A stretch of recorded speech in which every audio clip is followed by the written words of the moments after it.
Tonight, I want to talk with you about something that Minister Carrie Simmons had mentioned recently. And I want to just slow it down a touch, right? Um, because this is not about no political quarrel. This is an economic life conversation that I think we all need to really have nowadays, especially with life being so hard and the world's, things going on that affect us and stuff. We really need to talk about this one. He spoke about the difficulty many Barbadians have in building businesses that last long enough to pass on to their children. And honestly, that is true. Now, if this really piqued your interest, go ahead and subscribe. Tap that subscribe button, sit down, get your drink, and just relax for a minute while we talk about how we know how to work, but we don't really know how to own. Welcome, lovelies. If you see me here for the first time, I am Zana Monique. I am the creator of Bajans.net, and this here so is what we call it We BajStory, where we call out a new BajStory every Sunday or every other Sunday. So stick around, join and ting, and then you'll know when these things just come out. If you see me here before, thank you so much for dropping by. I really do appreciate your time and energy. Make sure to share far and wide so we can spread more of our BajStory all over the place so that people know that Barbados is a force to be reckoned with. Let me call it this BajStory. Now, if we look around Barbados, we can see many hardworking people, right? They got people out there that hustling. They got plenty talent all about the place, but very few small businesses survive 2 and 3 generations, especially at the grassroots level. And this is what I'm talking about here now. So my question here is a simple one. If we now recognize the problem as a country, what are we doing about it? Many small businesses are not failing because people are lazy or irresponsible. Yes, there are people out there that are like that, but not everybody is like that. Businesses are failing because people were never taught how to structure a business in the first place, most especially for longevity. We are trained to work, but we are not taught how to own, and that's a difference. A person out there may be an excellent baker, next person may be an excellent mason, somebody else may be a talented nail technician, the next one a barber, the next one a graphic artist. But who really sitting them down and showing them how to price properly, how to separate business money from personal money, how to keep accounts, how to handle the taxes, the VAT, the NIS without fear and trepidation, how to plan for expansion, and most importantly, how to pass the business down to their children and the information down to their children so that it can go on and on throughout the generations. So the business depends entirely on the strength of the owner. And when illnesses or migration or retirement or worse comes, the business comes to an end. Not because the business was bad, of course not, but because it was never built to outlive the person that created the business in the first place. Now, to be fair, Barbados does have the organizations that help with small businesses.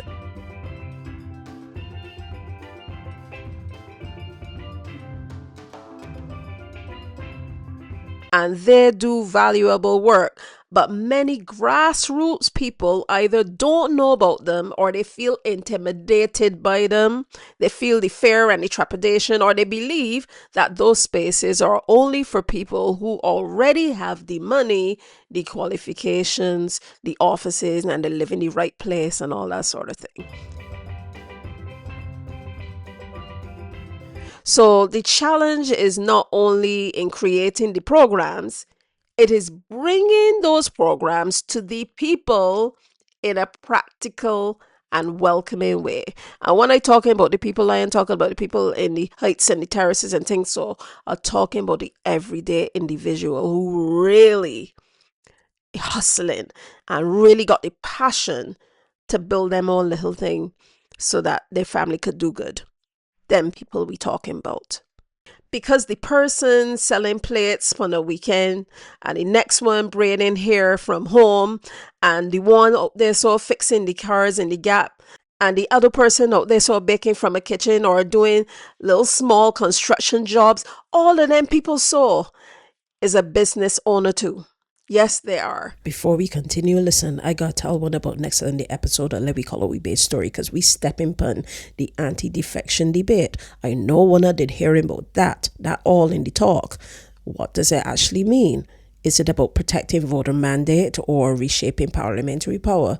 Listen, I am about the noise. You know that already. I talking about the constitutional history that is in the making right now. And we are all about we BajStory. Okay, let me continue. I also recognize that financial literacy initiatives have been discussed, particularly within the school system, right?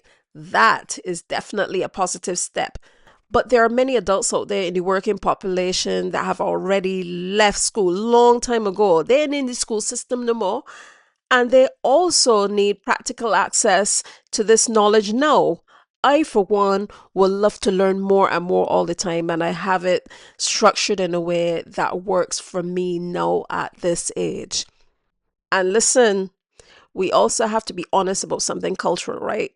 As Bajans, we support each other emotionally very well. Yeah, we will get behind this person and the next, but sometimes we just struggle hard enough to support each other economically. That is where it counts. We ask small operators for discounts. We expect favors from the next person, and we just hesitate to pay full value for things. Without meaning to, we literally just be weakening the very businesses we say that we want to succeed. One thing that needs to be understood is that a business cannot grow on encouragement alone. You know that, I know that, but still, in our actions, we don't show that. It grows on fair exchange. So, when we just talk about the handouts, this is where I want to shift the conversation a little bit, right? I am not interested in the election time relief items or nothing, so we talk about that already. If we want to help the grassroots people, help them build capacity. Offer free business education in every single parish on evenings and weekends, teaching bookkeeping and pricing and contracts and compliance. Provide basic accounting guidance for small business operators who cannot afford professional services. Speed up the payment system so that when a small contractor finish them work, they don't have to wait months and months while the bills piling up at home. And something that is probably even more vital, teach succession planning, because generational wealth is not built from salary, it is built from the assets that continue to grow long after the owner is gone. Now, it is my hope that when I understand that this is not criticism for criticism's sake. I actually appreciate that the issue was acknowledged. But now Barbadians are asking a very fair question like, what is the actual roadmap? How do we equip the everyday market vendor and the tradesman and the hairdresser and the small shop owner, not just to survive day after day, but to build something that their children then can inherit?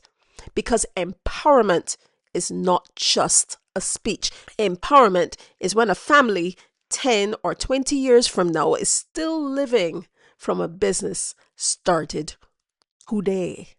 This here so is a national development conversation, right? Not a partisan one.